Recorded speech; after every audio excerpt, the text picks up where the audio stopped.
That is certainly what Maryland prosecutors believe to be the case with Victor Antonio Martinez Hernandez. He's an illegal immigrant from El Salvador who's accused of killing mother of 5, Rachel Morin. Martinez Hernandez's trial is finally underway with jury selection starting today. Remember, we've covered this story a lot. Rachel Morin was raped and murdered along a trail in Bel Air, about 30 miles northeast of Baltimore, back in August of 2023. She was out for a run. Martinez Hernandez escaped detection for many, many long months before being arrested in Tulsa, Oklahoma in June of 2024. Joining us now is Randolph Rice, the attorney for Rachel's mother, Patty Morin. First of all, I've just got to ask you how the family's doing. I have had Patty on this show in the past. I know this is the kind of ordeal no mother ever wants to have to endure, and they plan on being in the courtroom every day. Exactly right, Elizabeth. I mean, they are certainly nervous about this. They're anxious about it. I had numerous text messages with Patty today where she was concerned about the jury selection, which started today. So they're ready for this to get started. And Patty certainly has said that, she's got her faith in God and that she's left it up to him. She really says, I really have no control over this, and just waits to see justice served. Yesterday in a pre-trial conference, the defense presented several last-minute motions, including expanding the jury questionnaire. Why did they do that, and how did the judge rule on that?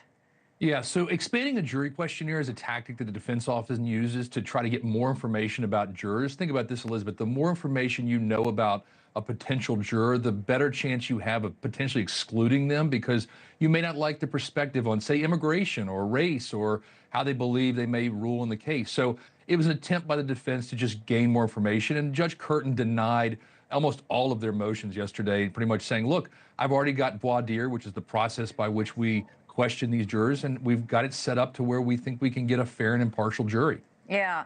What kind of, what other questions might they have been looking for? What is it they're hoping to get in this jury, do you believe? The defense, as opposed to the prosecution? Yeah, the defense actually had 50 additional modifications of broadening questions. 50 additional modifications they wanted to make to the questionnaire. They were looking for things like, had you contributed to the GoFundMe page for the family? Had you contributed to the state's attorney's campaign? Very detailed questions about, had you gone to the crime scene? Had you even used the crime scene, which is a trail that's used by almost everybody in that county, because they want to find out if they, have an opportunity to or know something that could help or hurt the defense. This was such a horrific case, and for so long we had no idea where this man was. We had that mysterious video showing him leaving a house in the LA area. We only knew what the back of his head looked like. For the longest time, I'm sure Patty thought justice would elude her.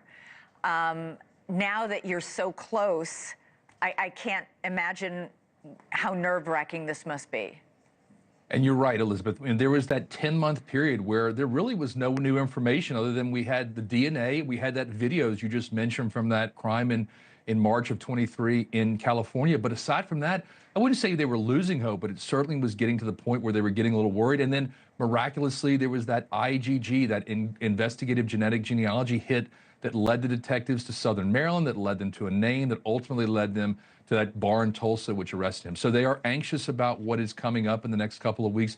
But like I said, Patty has mentioned, she has her faith in God that's going to carry her through this. Well, please give her our best. This guy was all over the United States of America before he was finally arrested. And we will be covering the trial. Thank you so much, Randolph Rice, for joining us. Thank you. All right, coming up for us, one of